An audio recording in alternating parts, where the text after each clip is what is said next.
Saudações, hoje é a madrugada de 11 de março de 2023 e esse vídeo, apesar de tá atendendo um pedido, né? Na verdade, eu tinha pretensão de fazê-lo desde do vídeo sobre o mal primordial e acontece que eu realmente pretendia fazer alguma coisa, porque naquele vídeo do mal primordial eu toquei muito brevemente num assunto que, se eu fosse tentar desenvolver, fica muito longo, né? Mas basicamente é a ideia da tensão, né? Você falar no mal primordial, até distinguir o mal adjetivo do substantivo, mas deixando claro que, como eu sou um antimaniqueísta, o mal ele não pode ter uma essência própria, ele não pode ser uma coisa em si. E eu disse isso lá vagamente, mas eu precisaria desenvolver um pouco mais, porque esta temática, ela, eu explorei ela muito há um tempo atrás, antes de eu chegar na forma final, por exemplo, da minha tese de mestrado, né? E ela se baseava numa ideia que, originalmente, eu fiquei pensando, comecei a escrever alguma coisa, mas depois eu mudei significativamente, e originalmente o título era A Semente do Mal, que era basicamente uma noção que eu tinha de que era o que é o denominador comum de todas as formas daquilo que nós chamamos de mal. E eu acabei depois abandonando essa noção porque passa a ideia de ser uma essencialidade, de que o mal é uma coisa em si que pode ser desenvolvida, o que vai contra exatamente toda a minha visão antimaniqueísta. Agora, como metáfora ainda pode ser utilizado, né?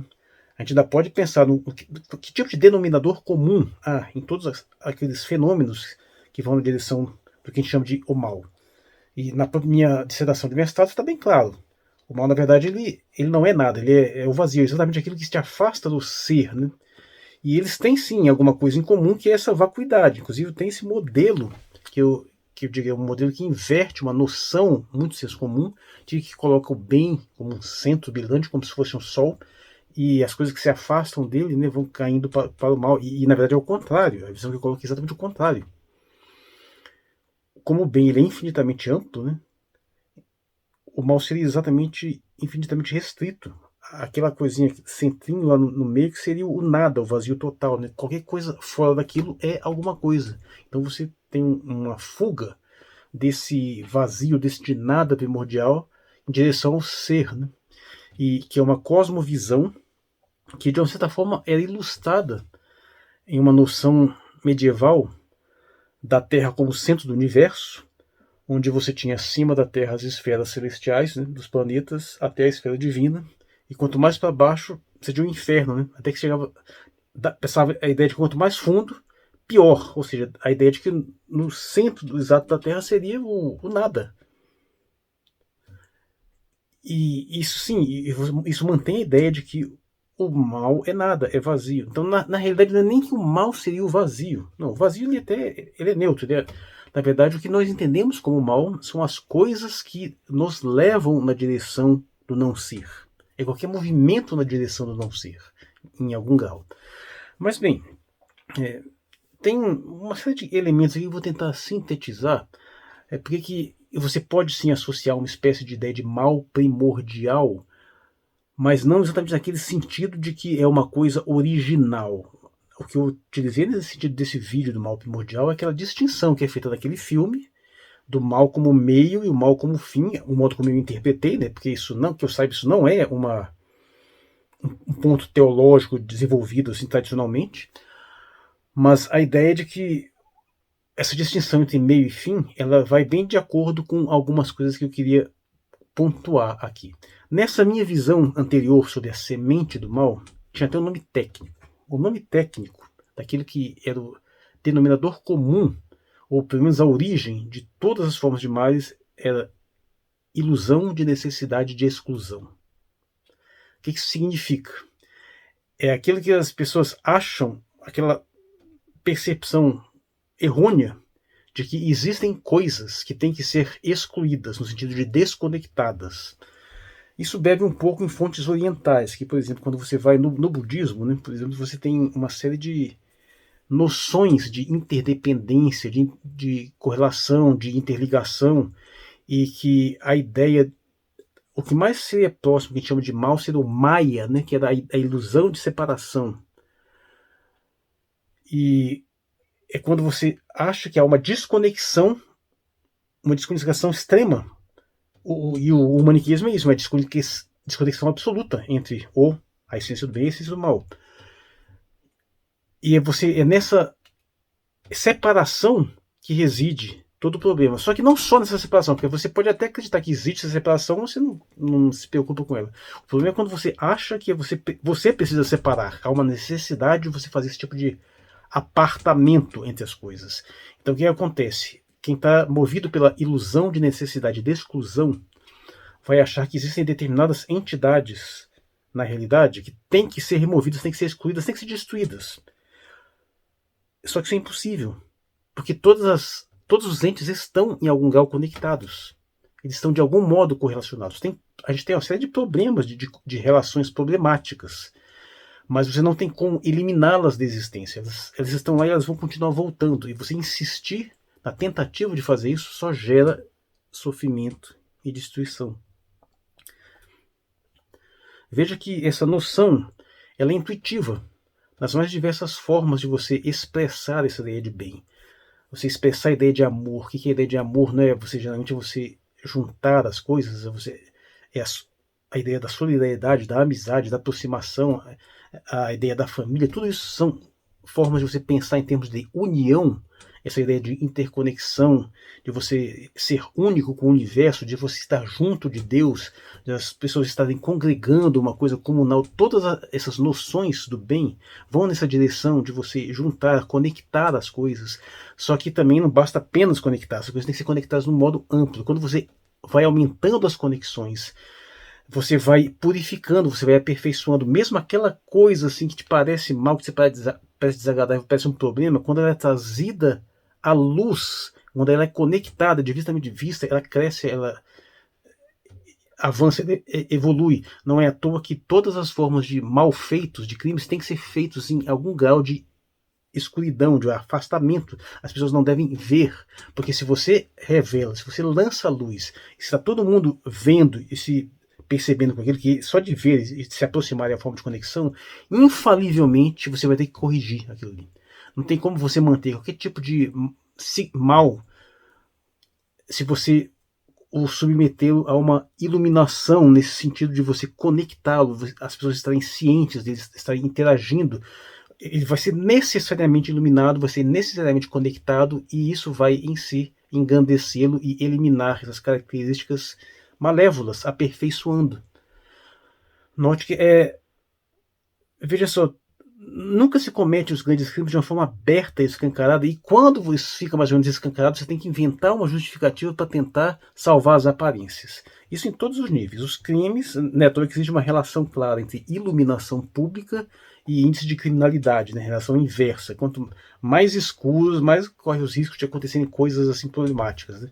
Os crimes, a maioria são feitos às escondidas. As pessoas não gostam de ter determinadas ações que elas movem, reveladas, mostradas, publicadas, exatamente porque tem essa característica. Existe um problema que sempre se levanta, que eu já toquei várias vezes, daquelas pessoas que confundem isso com determinadas noções de privacidade, e que às vezes tem um certo equívoco aí, porque tem que tomar muito cuidado. É claro que existem uma série de coisas que são privadas, que você não quer vê-las reveladas, não quer vê-las publicadas, e que pelo menos ninguém acharia num primeiro momento que essas sejam coisas más, coisas reprováveis.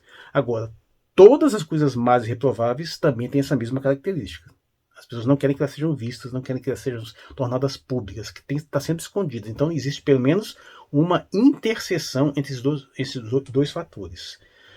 Agora, observe também que mesmo essas coisas que nós não vemos como más, mas que nós temos, que tem essa característica, no fundo, elas já são vítimas de uma desconexão, de uma tentativa de afastamento. Aquilo que mais nos motiva a uma privacidade, a você não querer ser visto, é aquelas coisas mais íntimas, da nudez, dos seus hábitos com relação à sexualidade, essas coisas todas. Mas nota que isso aí já é o resultado de um afastamento, de você achar que determinadas coisas têm que ser afastadas, têm que ser escondidas, que algum tipo de vergonha, uma série de coisas que você coloca assim, que você associa.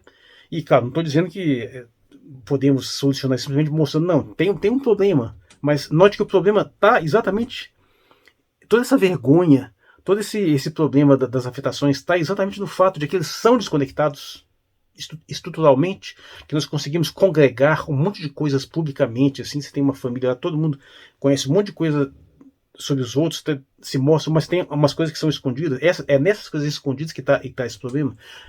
Teria que ser necessariamente assim. Na nossa condição existencial atual, parece que é meio inevitável haver esse afastamento, haver esse ocultamento. Mas note que se você engrandecer mais, você superaria. Se no fundo você mesmo não reconhece que são coisas que às vezes você tem vergonha, que você preferia não ter esse problema, que você preferia não ter certos hábitos que você faz em privado, assim, porque você mesmo sente que eles têm lá um ônus. Aquele problema da sexualidade no meu vídeo sobre que fala qual que é o problema da homossexualidade, que na realidade é um problema da sexualidade em si, você mesmo não reconhece, você mesmo não preferiria não ter nenhuma dessas necessidades que você tem que esconder, você superá-las ou direcioná-las para algo mais amplo. Então nota que mesmo nisso, mesmo nessas coisas que eu não estou interessado em encrencar com ninguém, eu acho que as pessoas têm direito a essa privacidade, essa reserva, não só na esfera da sexualidade, mas na esfera de outros hábitos também, às vezes hábitos de consumo, isso é uma coisa. Mas apesar de ter esse lugar, especialmente no nosso contexto existencial humano atual, isso ser meio que inevitável, entenda que mesmo eles são exemplos claros de que o problema está na desconexão, de que nós temos uma dificuldade de estabelecer as devidas associações, a trazer as devidas coisas à luz, e não é à toa que a gente às vezes tem estas vergonhas e nós não queremos revelá-las para outras pessoas, mas nós não nos importamos que elas sejam conhecidas por uma entidade divina, porque a gente entende que essa entidade não vai nos julgar, ou vai nos perdoar a esse respeito, porque essa entidade é mais ampla, é mais conectada, ela em si é a união, é o amor em si, então ela não vai nos julgar. Tudo isso vai sempre nessa mesma direção de que nós precisamos congregar as coisas e que aquilo que gera os problemas, aquilo que gera o mal, é sempre essa ideia de isolar, de excluir, de estar excluído, essa necessidade, e o pior, de achar que você tem que necessariamente excluir um segmento da realidade.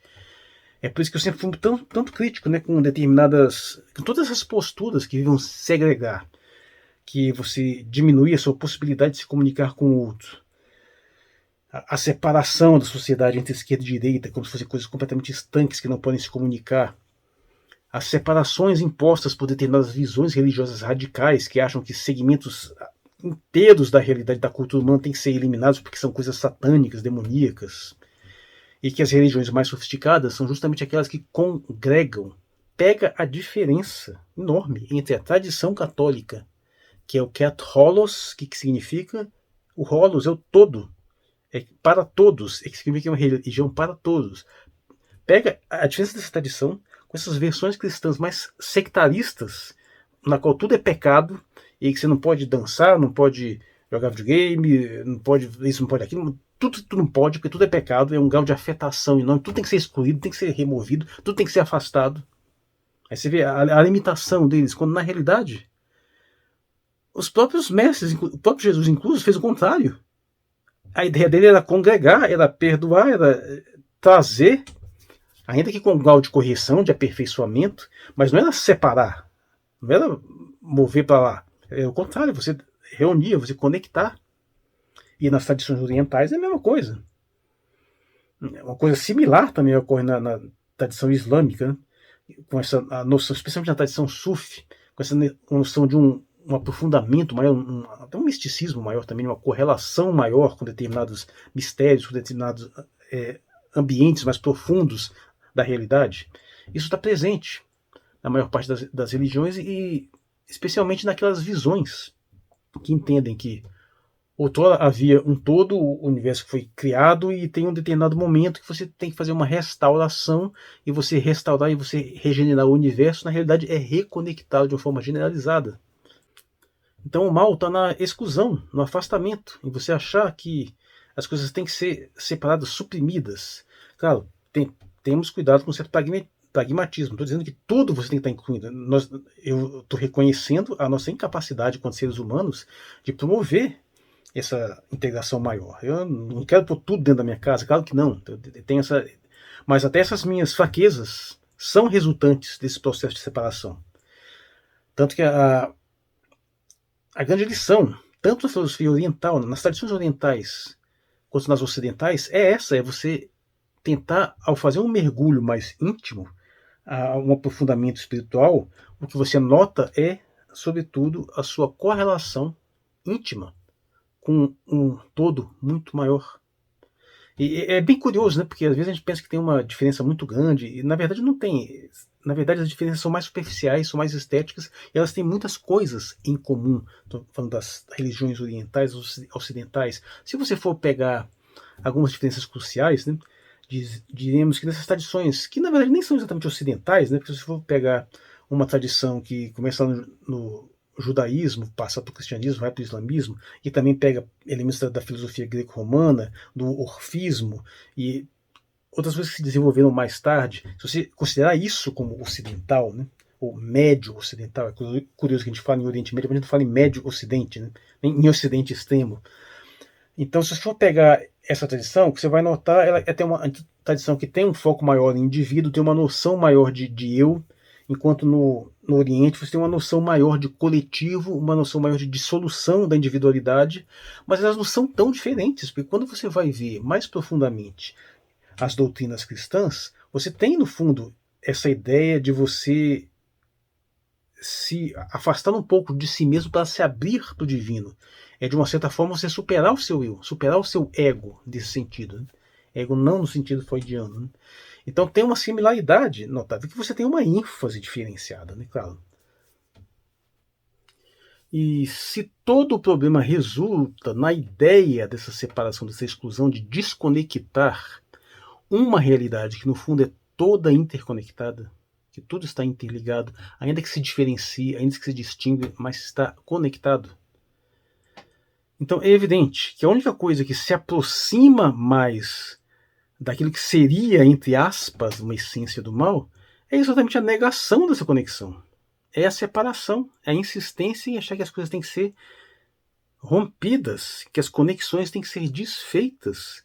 E em todos os níveis que a gente observa, em todos os níveis que a gente só testemunha ou verifica determinadas correlações, relações humanas, sempre que a gente percebe que isso é o problema em si, a partir do momento que você exclui.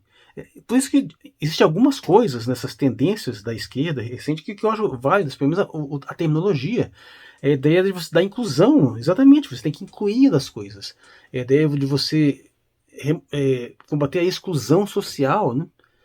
E nota que a própria rigidez de uma hierarquia de classes, especialmente no sentido mais deletério, aquela que da exploração, ela pressupõe essa separação radical, esse afastamento. O que é o racismo? Como você, exatamente isso, o que é afastar, separar as raças? O que é o sexismo num mau sentido, o sexismo malevolente, no sentido de você separar rigidamente os papéis dos sexos? Tudo reside nesse problema. O que é os problemas étnicos? São exatamente isso. Você separa um país do outro, separa culturas, separa tradições e vai gerando uma tensão até que elas explodem. E veja só, tem que ter muito cuidado. Isso passa uma mensagem assim de superação das divisões, das barreiras, das fronteiras. Passa, mas isso só seria desejável num nível mais alto, porque quando você pensa em tentar suprimir essas diferenciações, não estando preparados para isso, a gente vai fazer besteira. É que nem aquele caso. Eu, e tenho certeza que a maioria das pessoas, por mais que a gente tenha essa noção de inclusão, de tentar congregar as coisas, nós não estamos preparados para fazer isso de uma forma generalizada. Não tem essa potência de sair ajudando todo mundo, trazendo todo mundo, de acolhendo qualquer animal que chega em casa, ou qualquer pessoa. Eu não tenho potência para isso, porque eu já estou desconectado. Agora, se eu tivesse perfeitamente conectado com todas as outras pessoas, eu conseguisse mover outras pessoas, se eu tivesse uma conexão maior com riquezas, que quando você é uma pessoa muito rica, o que significa? Você estar conectado com um produto maior da produção, que infelizmente, no caso do nosso sistema capitalista, é obtido por meio de exploração, mas se você tivesse uma sociedade que congregasse maior, em maior grau, significaria onde as pessoas têm mais acesso àquilo que todas elas produziram. Então, isso é riqueza. Aí você, tendo essa conexão maior, você consegue fazer um bem maior, você consegue ajudar as pessoas em uma quantidade maior. Tudo tem a ver com essa noção da conexão. E todo o problema reside ilusão de você achar que as coisas têm que ser excluídas, têm que ser desconectadas, rompidas, ou ser totalmente destruídas, o que na realidade não é nem possível, porque elas fazem parte da realidade, elas não vão desaparecer. Isso significa também que você está sempre tendo que enfrentar os problemas, você não consegue eliminá-los, eles estão sempre voltando. Então toda a nossa luta existencial é um aperfeiçoamento, é um engrandecimento, é um processo que a gente vai tentando nos engrandecer, tentando amplificar nossas capacidades, nos tornar maiores, o que significa abarcar mais coisas e se conectar cada vez mais. É esse que é o verdadeiro sentido até do amor, né? É a força de atração, a força que ao juntar, ao conectar as coisas, produz coisas novas. E é essa que é a ideia do você... A ideia do ódio, a ideia do mal, que é a ideia de você separar, de você destruir, de você tentar desconectar a realidade. Então a ideia é basicamente essa. O que seria mais próximo de um mal primordial, de uma semente do mal, é exatamente a ideia de que você tem que excluir das coisas porque elas são absolutamente distintas e têm que ser necessariamente excluídas, removidas e separadas, que é exatamente o que o maniqueísmo, na sua versão distorcida, claro, que é o maniqueísmo de senso comum, prega. Até porque, como que uma pessoa pode fazer mal, tão mal a outra? É porque ela se sente desconectada dela. É por isso que nós temos menor propensão a fazer mal às pessoas que nós conhecemos, aos nossos amigos, aos nossos familiares. Mas quando você faz um grande mal a alguém, você tem que pressupor essa separação. Você tem que remover a empatia. Você tem que desconectar psicologicamente. Imagine um cenário onde você estivesse tão conectado a outra pessoa que você sempre sentisse o sofrimento dela. Como é que você ia promover o seu sofrimento deliberado dela se ele também causa um sofrimento real em você? Somente com a exclusão total do outro você consegue promover um ato extremamente brutal, destrutivo, porque acha que lá não tem nada a ver com você, ele se afasta. Você pode fazer isso aqui de um lado e lá do outro, e você acrescenta graus de separação, escondendo esse fato, e se você é pego, você nega esse fato, e você tenta disfarçar, ou seja, todos são níveis distintos de exclusão, de separação, de desconexão. Eu sou Marcos Valério XR, na madrugada de 11 de março de 2023, hoje é aniversário de 7 anos do meu filho, do meu segundo menino, e muito obrigado por sua atenção.